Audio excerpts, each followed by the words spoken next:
ముఖాముఖి.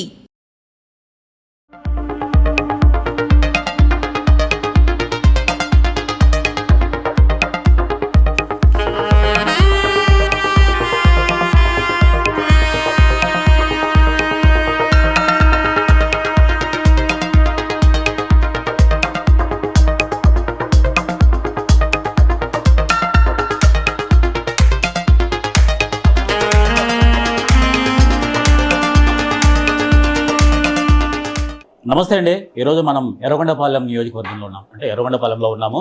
సో ఈరోజు Yerragondapalem YCP MLA అభ్యర్థి తాడిపత్రి చంద్రశేఖరరావు సమక్షంలో మనం ఉన్నాము. అంటే దాదాపుగా మన ఎర్రగొండపాలెం నియోజకవర్గానికి సంబంధించి గతంలో ఎటువంటి అభివృద్ధి జరిగింది, ఇప్పుడు 2024 ఎలక్షన్స్లో ఈ వైసీపీ పార్టీ గెలిస్తే సో ఎటువంటి అభివృద్ధి కార్యక్రమాలతో ఈ ఎర్రగొండపాలెం నియోజకవర్గం ముందుకు దూసుకువెళ్తుంది అని చెప్పేసి వారి సమక్షంలో మనం ఉన్నాం. కాబట్టి సో తాడిపత్రి చంద్రశేఖరరావు గారు ఏం మాట్లాడతారు ఏంటి అనేది ఈ అంశం పైన మనం తెలుసుకుందాం. రైట్ సార్, నమస్తే సార్. నమస్తే అండి. ఎలా ఉన్నారు సార్? మీ క్యాంపెయిన్ ఏ విధంగా కొనసాగుతుంది? బాగున్నానండి, థ్యాంక్ యూ. గ్రేట్. ఓకే, అడ్వాన్స్గా మీకు పుట్టినరోజు శుభాకాంక్షలు సార్. థ్యాంక్ యూ అండి. ఓకే, తర్వాత ఎర్రగొండపాలెం నియోజకవర్గానికి సంబంధించి అంటే గతంలో ఎటువంటి అభివృద్ధి కార్యక్రమాలు చోటు చేసుకున్నాయి?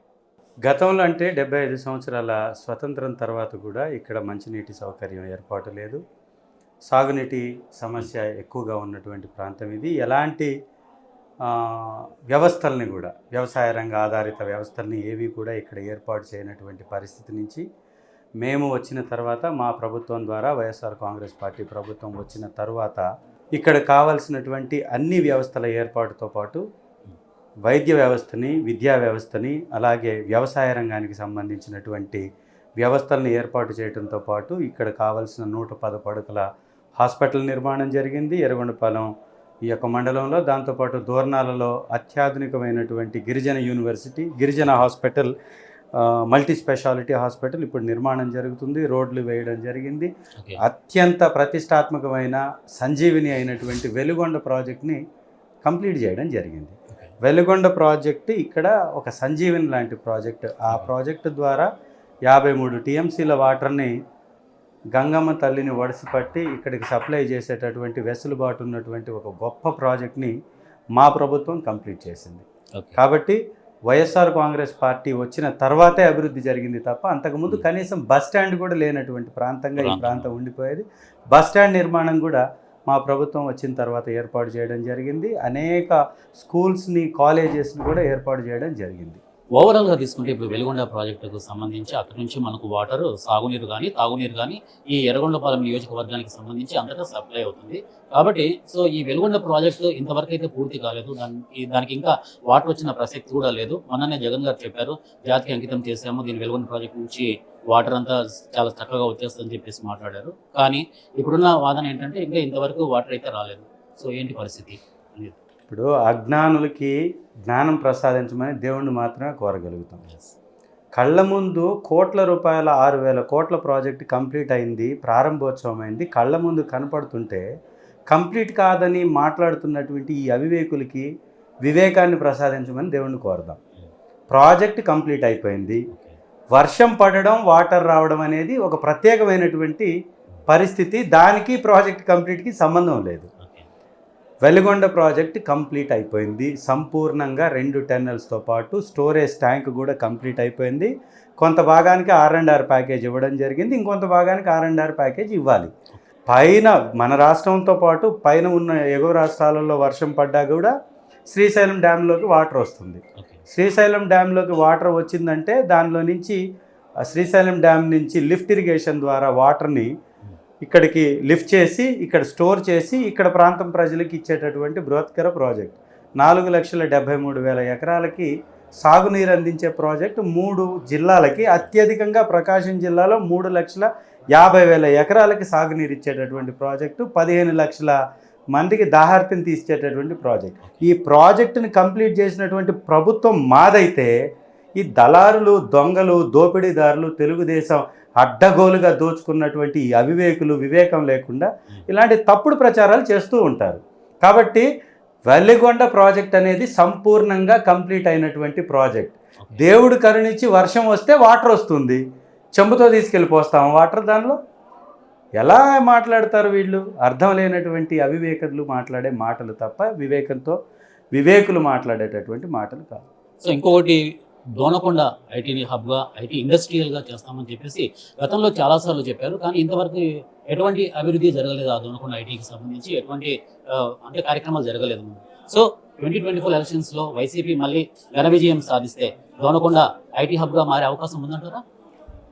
సార్, ప్రకాశం జిల్లా అనేది అత్యంత వెనుకబడినటువంటి జిల్లా. అన్ని రకాల ఫ్యాక్టరీలకు కానీ అన్ని రకాల వ్యవస్థలకు కానీ అనువైనటువంటి ప్రాంతం. ఇక్కడ ల్యాండ్ కాస్ట్ తక్కువ, ల్యాండ్ బ్యాంక్ ఎక్కువ. కాబట్టి ఎలాంటి ఫ్యాక్టరీ పెట్టాలన్నా, ఎలాంటి వ్యవస్థను తీసుకురావాలన్నా అనువైనటువంటి ప్రాంతం. అన్ని ప్రాంతాలకి కనెక్టివిటీ ఉండేటటువంటి ప్రాంతం. మీకు విజయవాడకి కావచ్చు, కర్నూలుకి కావచ్చు, బెంగళూరుకి కావచ్చు, చెన్నైకి కావచ్చు, హైదరాబాద్కి కావచ్చు, మీకు అన్ని రకాల రవాణా సౌకర్యం ఉన్నటువంటి ప్రాంతం ఈ యొక్క ఆంధ్ర రాష్ట్రం. దాంతోపాటు ముఖ్యంగా ప్రకాశం జిల్లాలో తక్కువ విలువతోటి ల్యాండ్ అవైలబుల్ ఉంది. కాబట్టి ఎలాంటి కంపెనీలైనా కానీ ఇక్కడికి తీసుకొచ్చేటటువంటి వెసులుబాటు ఉంది. రాలేదు అని మాట్లాడుతున్నటువంటి వ్యక్తులు గమనించాల్సింది ఏంటంటే, ఒంగోలు ప్రాంతానికి ఐటీ కంపెనీని తీసుకొచ్చినటువంటి ఘనత వైఎస్ఆర్ కాంగ్రెస్ పార్టీ ప్రభుత్వానికి. ఇది గమనించాలి. అలాగే తెలుగుదేశం అనేటటువంటి పార్టీ 5 సంవత్సరాల్లో అదో ఇదో చేస్తానని చెప్పింది కదా. పార్టీ అధికారంలోకి రాకముందు 2014లో ఎన్ని కంపెనీలు ఎస్టాబ్లిష్ చేశారు? ఒకసారి శ్వేతపత్రం విడుదల చేయమనండి. 600 హామీలు ఇచ్చిన చంద్రబాబు నాయుడు, మోడీ, అలాగే పవన్ కళ్యాణ్ గారు, ఈ ముగ్గురు జోడీ వీళ్ళందరూ కలిపి ఇచ్చినటువంటి మేనిఫెస్టోలో ఏ ఒక్క హామీని నెరవేరిస్తే వాళ్ళు చెప్పాలి. లేదా లెంపలు వేసుకొని మేము గతంలో చేయలేకపోయాం, ఈసారి చెయ్యాలి అనుకుంటున్నామనన్నా చెప్పాలి. ఈ దుర్మార్గులు గతంలో ఎప్పుడు చేసినటువంటి చరిత్ర లేదు. వీళ్ళకి ఒక్క పథకాన్ని అందించినటువంటి చరిత్ర లేదు. ఉన్న పథకాలను తీసివేసి కోట్లు దోచుకున్న దళారులు, దగాకోరులు వీళ్ళంతా. ఇట్లాంటి వాళ్ళు వచ్చి 300 హామీలు మళ్ళీ మేము ఇస్తాం, 6 సూపర్ 6లు ఇస్తాము, ఇవన్నీ చెప్తే ప్రజలు నమ్మరు. గుర్తుపెట్టుకోవాలి, గతంలో చంద్రబాబు నాయుడు ఇచ్చిన హామీలు నెరవేర్చలేదు కాబట్టే ఇవాళ మోడీ గారు ఆ హామీల మేనిఫెస్టో మీద ఫోటో కూడా వేయడానికి వీలు లేదని చెప్పాడు. అంటే ఆ మేనిఫెస్టోకు ఉన్నటువంటి విలువ ఎంత, నీతి ఎంత, చిత్తశుద్ధి ఎంత, నిజాయితీ ఎంత ఒక్కసారి ప్రజలు తెలుసుకోవాలి. ఇవాళ మేనిఫెస్టో అని మోసఫెస్టో తీసుకొచ్చేసి ప్రజల మీద మోసం చేసేటటువంటి ప్రయత్నం చేస్తున్న చంద్రబాబు నాయుడిని ప్రజలు నమ్మవద్దు. 2000 రూపాయలు పెన్షన్ ఇవ్వడానికి 5 సంవత్సరాలు టైం తీసుకున్న ఈ వ్యక్తి ఇవాళ కొత్తగా 4000 ఇస్తానని బురిడి మాటలు చెప్తే ప్రజలు నమ్మే పరిస్థితి లేరు. అసలు ఎలా ఇస్తాడో చెప్పాలా. ఈరోజు ఆంధ్ర రాష్ట్రంలో 5 సంవత్సరాలలో మా ప్రభుత్వం ద్వారా, వైఎస్ఆర్ కాంగ్రెస్ పార్టీ ప్రభుత్వం ద్వారా, జగనన్న నాయకత్వంలో రాష్ట్రం యొక్క జిఎస్డిపి దేశ జిఎస్డిపిని మించింది, అధిగమించింది. తలసరి ఆదాయం తలసరి ఆదాయాన్ని అధిగమించింది. పేదరికం మనకి చాలా తగ్గింది. ఇవన్నీ కూడా మన రాష్ట్రంలో అమలవుతున్నటువంటి పథకాల వలన, అభివృద్ధి కార్యక్రమం వలన జరిగింది. ఈ గణాంకాలన్నీ ఎవరిస్తారండి? పక్కన కూర్చున్నటువంటి ఈనాడు పేపర్లో రాస్తే రాదండి. వీళ్ళు ఇచ్చేది ఆర్బీఐ గైడ్లైన్స్, దాని ప్రకారం వచ్చే డేటా, లేదా జాతీయ సంస్థలు ఇచ్చినటువంటి రిపోర్ట్స్ ఆధారంగా ఇవన్నీ వస్తాయి. సో ఇట్లాంటివన్నీ నిజమైతే అబద్ధాలు వల్లిస్తూ అబద్ధాలనే అక్షరాలుగా అచ్చువేసి చిచ్చు పెట్టేటటువంటి ఇలాంటి వ్యక్తులు ఖచ్చితంగా ఇదే ప్రయత్నం చేస్తూ ఉంటారు. కాబట్టి వైఎస్ఆర్ కాంగ్రెస్ పార్టీ చెయ్యగలిగిందే చెప్తుంది, చెప్పింది ఖచ్చితంగా చేస్తుంది. ఓకే, తర్వాత ఎడ్యుకేషనల్ ఇన్స్టిట్యూషన్స్కు సంబంధించి, నాడు నేడుకు సంబంధించి ఎర్రగొండపాలెం నియోజకవర్గంలో ఎంత మేర అభివృద్ధి సాధించింది? అద్భుతంగా ఇక్కడ డెవలప్మెంట్ సాధించింది. విద్యాలయాలైతే మురికిమాల అని ఒక తాండా ఉంది, చిన్న తాండా, గిరిజన బిడ్డలు నివసించేటటువంటి తాండా. మీకు సమయం ఉంటే ఒక్కసారి మీరు వెళ్ళి కెమెరాలో అక్కడ ఉన్నటువంటి ఆ స్కూల్ని ఒక్కసారి వీడియో తీయండి. ఈ రాష్ట్రంలో వచ్చినటువంటి గొప్ప స్కూళ్ళలో, చిన్న ప్రైమరీ స్కూల్స్లో బెస్ట్ స్కూల్స్గా ఈ ఎర్రగొండపాలెంలో ఉన్నటువంటి మురికిమాల తాండాలో ఉన్నటువంటి స్కూల్, అండ్ రెండవది మన మురారిపల్లిలో ఉన్నటువంటి స్కూల్. ఒక్కసారి వెళ్ళి గమనించండి. మేము వచ్చిన తర్వాత జూనియర్ కాలేజీని తీసుకొచ్చాం, ఇక్కడికి రైతు బజార్ని తీసుకొచ్చాం, టీటీడీ కళ్యాణ మండపాన్ని తీసుకొచ్చాం, అలాగే పిల్లలు ఆడుకోవడానికి క్రీడా ప్రాంగణాన్ని తీసుకొచ్చాం. అంబేద్కర్ గారి ఆడిటోరియాన్ని నిర్మించాం, ఇంటర్నల్ రోడ్లు వేసాం, పార్క్ నిర్మాణం జరిగింది. దీన్నన్నీ కాకుండా ఇంటర్నల్ డ్రైనేజ్ వ్యవస్థ కోసం మళ్ళీ మేము ఒక ప్రణాళిక సిద్ధం చేసాం. ఇక్కడ ఇది ఒక మంచి ప్రాంతం అండి. ఎర్రగొండపాలెం అనేది అద్భుతమైన కష్టజీవులు నివసించేటటువంటి ప్రాంతం, గొప్ప ల్యాండ్ బ్యాంక్ ఉన్నటువంటి ప్రాంతం, మంచి కొండల నడుమ అందమైనటువంటి వాతావరణం కలిగినటువంటి ప్రాంతం. ఈ ప్రాంతంలో కానీ ఏవన్నా వ్యవసాయ ఆధారిత వ్యవస్థలను కానీ ఏర్పాటు చేయగలిగితే ఇక్కడ నిరుద్యోగులకు ఉపాధి కల్పించేటటువంటి అవకాశం ఉంది. ఆ వైపుగా అడుగులు వేస్తున్నాం. రవాణా వ్యవస్థని ఆధునీకరించడంతో అవన్నీ సాధ్యమవుతాయి. కాబట్టి రోడ్డు నిర్మాణానికి సంబంధించి దోర్నాల నుంచి కనెక్టివిటీ కావచ్చు, త్రిపురాంతకం నుంచి కనెక్టివిటీ కావచ్చు, ఎర్రగొండపాలెం నుంచి వివిధ ప్రాంతాలకి కనెక్టివిటీ కోసం ప్రయత్నం చేస్తున్నాం. అప్రూవ్ ఉన్నటువంటి రోడ్స్ ఉన్నాయి, వాటన్నిటిని కూడా మేము కంప్లీట్ చేస్తాం. ఒకటే సార్, ఈ ఎర్రగొండపాలెంలో గతంలో ఎవరైతే పరిపాలించారో ఎవరు ఇక్కడ ఉండి పరిపాలించినటువంటి పరిస్థితి లేదు. నేను ఈ 3 నెలల్లోనే స్థిర నివాసాన్ని ఏర్పాటు చేసుకున్నా, ఇక్కడే ఉంటున్నా, ప్రజల మధ్యలోనే ఉంటాను. రేపు కూడా ప్రజల కోసమే పనిచేస్తాను. ప్రజల కోసం ఏం కావాలన్నా ఎప్పుడు అందుబాటులో ఉండి మా ఆఫీస్ ద్వారా, మా పార్టీ ద్వారా, మా ప్రభుత్వం ద్వారా ఖచ్చితంగా ఇక్కడ ఉన్నటువంటి అన్ని రకాల సమస్యల్ని పరిష్కరిస్తాం. సో ఒక విధంగా ఈ ఎర్రగొండపాలెం నియోజకవర్గానికి సంబంధించి హాస్పిటల్స్ అంటే దాదాపుగా వైద్య రంగంలో ఇక్కడ చాలా కొంచెం ప్రాబ్లమాటిక్ ఉంది అని చెప్పేసి కూడా ప్రజల నుంచి ఒక వాదన వినపడుతుంది. 2024 ఎలక్షన్స్లో మీరు ఒక విజయదుందుబి మోగిస్తే మీ పార్టీ తరఫు నుంచి ఇక్కడ హాస్పిటలైజేషన్ అంటే హాస్పిటల్స్ ఎక్కువగా డెవలప్మెంట్ చేసే అవకాశం ఏమైనా ఉందంటారు? అది అక్షరాల తప్పండి. ఇవాళ మీరు ఇక్కడి నుంచి మీరు 500 మీటర్ల దూరంలోనే మీకు బ్రహ్మాండమైన నూతనంగా నిర్మించబడ్డటువంటి హాస్పిటల్ ఉంది. దానిలో అన్ని ట్రీట్మెంట్స్ జరుగుతున్నాయి. అది ఫస్ట్గా మీరు గమనించండి. రెండవది విలేజ్ క్లినిక్ వ్యవస్థ తీసుకురావడం వలన విలేజ్ క్లినిక్స్లో అన్ని రకాలైనటువంటి ట్రీట్మెంట్స్కి లేదా చెక్ చేయడానికి కావాల్సినటువంటి పరికరాలతోటి వాళ్ళు వెళ్ళి అక్కడి నుంచి అక్కడ అందుబాటులో లేనటువంటి చికిత్సలు కానీ లేకపోతే ఏదన్నా వాటిని గుర్తించేటటువంటి టెస్టులు కానీ ఆ పక్కన ఉన్నటువంటి హాస్పిటల్స్కి వాళ్ళని పంపించేసి వాళ్ళకి దీర్ఘకాలికంగా ఏదైనా షుగర్, బీపీ లాంటి జబ్బులు కూడా ఉంటే వాళ్ళకి ట్యాబ్లెట్లు ఇస్తున్నటువంటి ప్రభుత్వం, పార్టీ మాదండి. సో వైద్య వ్యవస్థ గురించి మాట్లాడే హక్కు ఈ దొంగల జోడీకి లేనే లేదు. ఎందుకంటే 60,000 ఖాళీలు వైద్య వ్యవస్థలో ఉంటే మేము భర్తీ చేశాం. 60,000 ఖాళీలు భారతదేశంలో ఏ రాష్ట్రంలో లేనన్ని అంతమంది నైపుణ్యం కలిగినటువంటి స్పెషలైజ్డ్ డాక్టర్స్ని రిక్రూట్ చేసినటువంటి ప్రభుత్వం వైఎస్ఆర్ కాంగ్రెస్ పార్టీ ప్రభుత్వానికి. ఇది మాకే దక్కింది.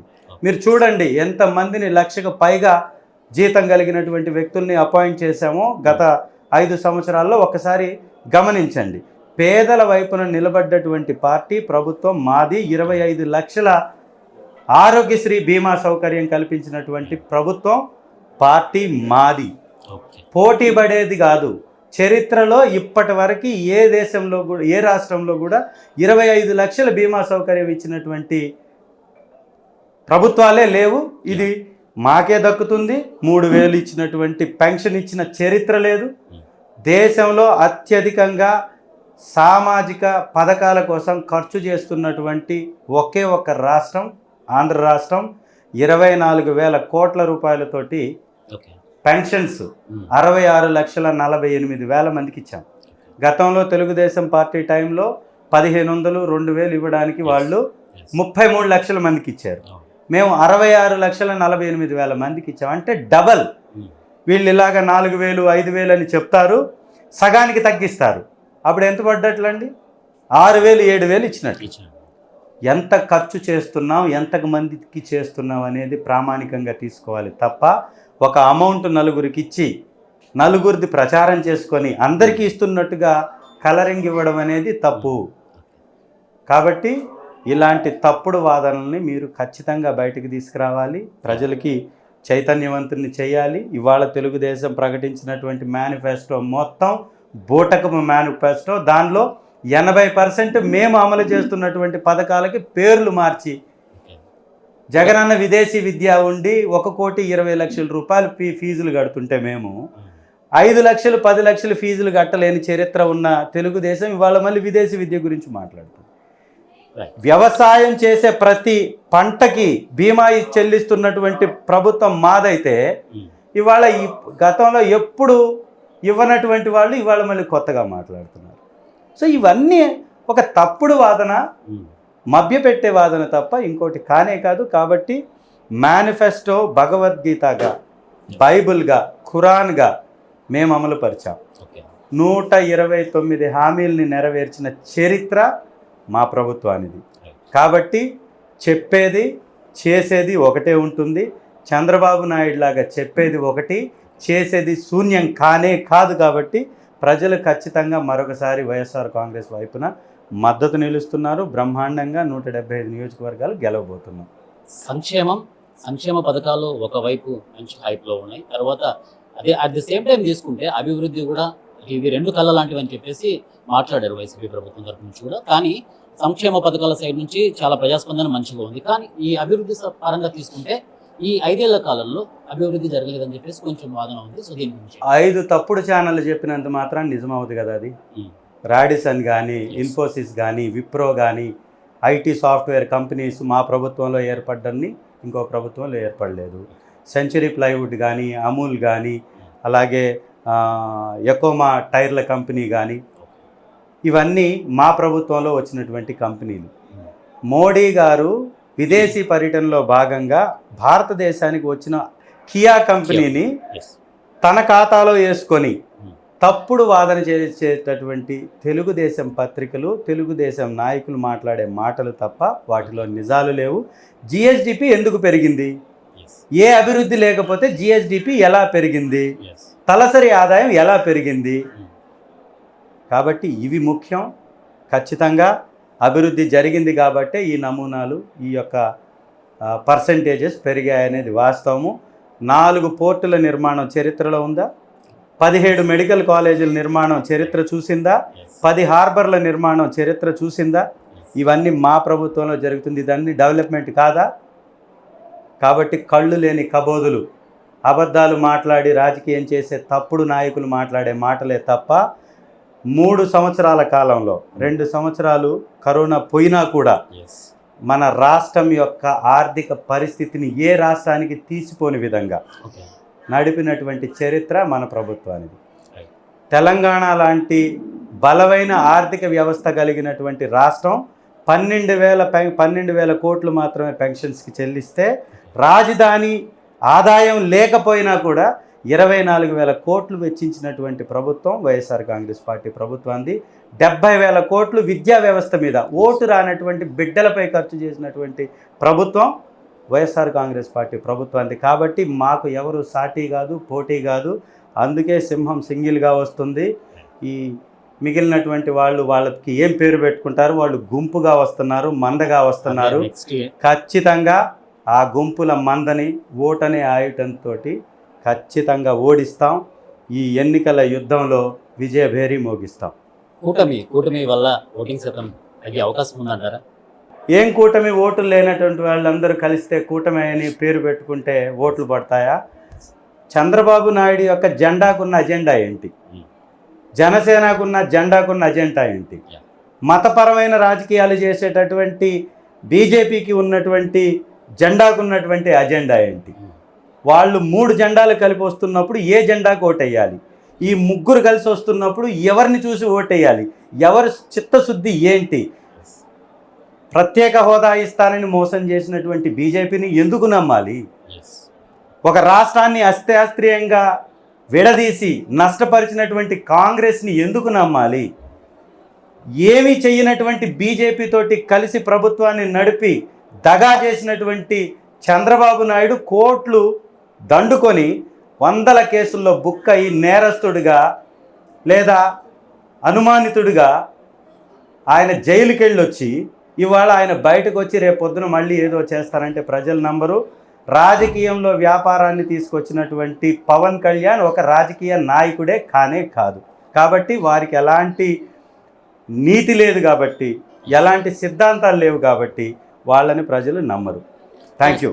ఈ నియోజకవర్గానికి సంబంధించి మీ గెలుపు అవకాశం ఏ విధంగా ఉండబోతుంది? ఎన్ని వేల మెజార్టీతో మీరు 2024 ఎలక్షన్స్ లో ఎర్రగొండపాలెం నియోజకవర్గంలో వైఎస్ఆర్ కాంగ్రెస్ పార్టీకి ఓటమి లేదు, ఉండపోదు కూడా.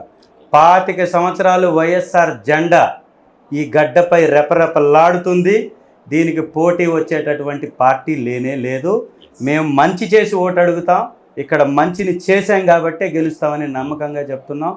గత మెజారిటీని బద్దలు కొట్టి బ్రహ్మాండమైన మెజారిటీని ఇక్కడ కైవసం చేసుకోవాలి. Thank you sir, thank you so much. Yerragondapalem నియోజకవర్గానికి సంబంధించి గతంలో అభివృద్ధి ఏ విధంగా ఉండింది, ఇప్పుడు 2024 ఎలక్షన్స్లో వైసీపీ విజయదుందుబి మోగిస్తే ఈ ఎర్రగొండపాలెం నియోజకవర్గానికి సంబంధించి మనం అభివృద్ధి బాటలో నడిపిస్తాం ఈ నియోజకవర్గాన్ని చెప్పేసి తాటిపట్టి చంద్రశేఖరరావు గారు మాట్లాడుతున్నారు. మరి నాడు నేడుకు సంబంధించి ఏ విధంగా ఉండింది గతంలో, ఇప్పుడు ఏ విధంగా ఉండబోతుంది అనేది కూడా వారు చాలా పర్ఫెక్ట్గా చెప్పారు. 2024 ఎలక్షన్స్కు సంబంధించి విజయదుందుబి మోగించి వైసీపీ ఎమ్మెల్యేగా నేను ఇక్కడ కొనసాగుతాను, అత్యధిక మెజార్టీతో నేనే వస్తాను అని చెప్పేసి బల్లగుద్ది ఒక్క నుంచి చెప్తున్నారు Tatipatti Chandrasekhara Rao. So 1TV person శ్రీనివాస్తో అర్జున్.